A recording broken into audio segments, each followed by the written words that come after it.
Hey guys, this is Clinton with Texas Blasted Designs. Today I'm going to go over the foot pedal setup. I know there was some people asking about how I work the foot pedal and how we incorporate it into one of the Harbor Freight pots. So this is your standard Harbor Freight pot. This is a 40 pound. We got from, where did we get it? I think I got this one from Harbor Freight. But basically I reworked this pot, the plumbing on it. One thing about these pots to consider is, that I found anyway, maybe there's some other ones, but we like to blast with a 1/2 inch hose and line. These pots are equipped with only a 3/8 inch out of the bottom and out of the top of the pressure pot. But let's get into the actual foot pedal apparatus and so what we got going on here. I reworked all this. So I put this regulator and this moisture trap or moisture separator on as a combo. I did that. I don't suggest doing that actually. What I suggest doing, and I'm going to have to rework something on this, is I suggest a separate regulator and a separate moisture separator so you can put them on opposite sides. Similar to another pot I'm going to show you in just a second. But basically what you're going to need is you're going to need this pinch valve.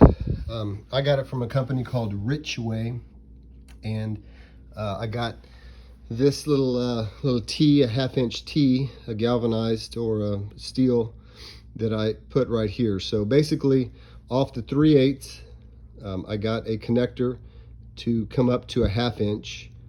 I got this T and I reworked my pusher line to a 1/2 inch so I have more flow.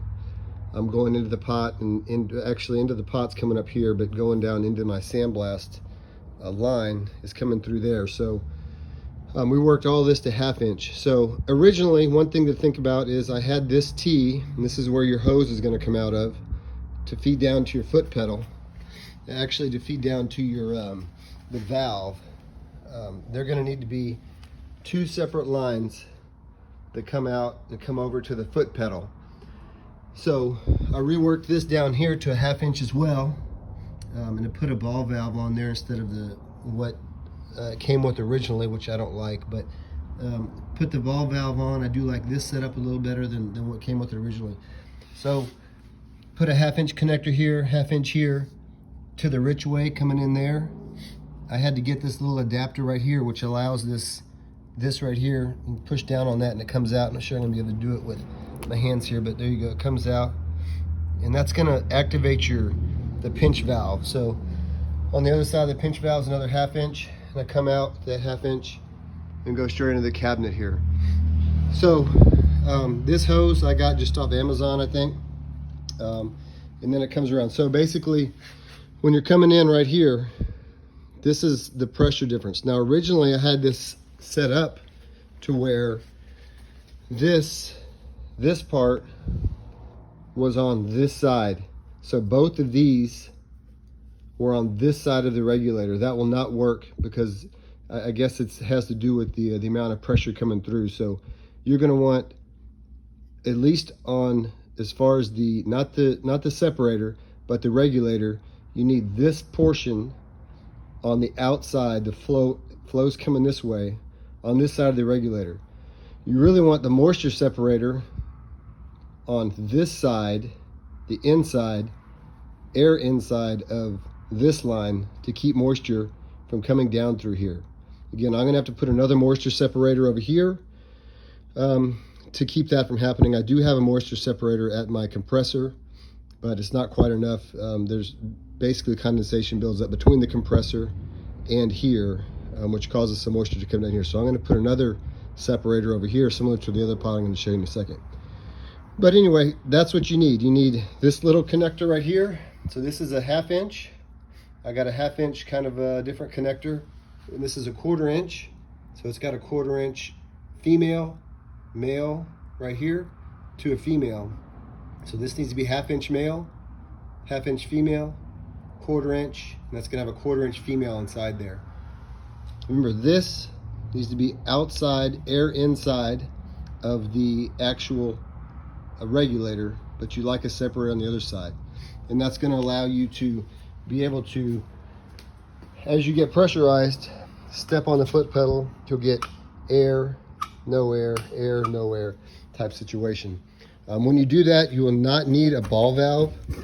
I do have a ball valve still hooked up on this one, just because I was still testing it out. It works the same, but you do not need this ball valve. We go mobile with some of our stuff, and that's why we have a ball valve. This is our other pot. Now this one's set up correctly.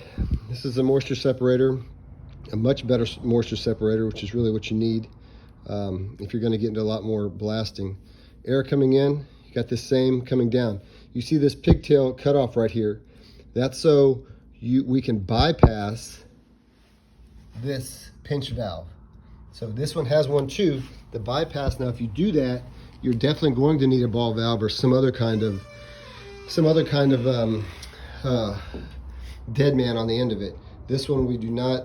This is just the standard, it's 3/16 on this one right here, but you can run any size that you want right there. We're coming in. So basically we have this set up with the pigtails on this one.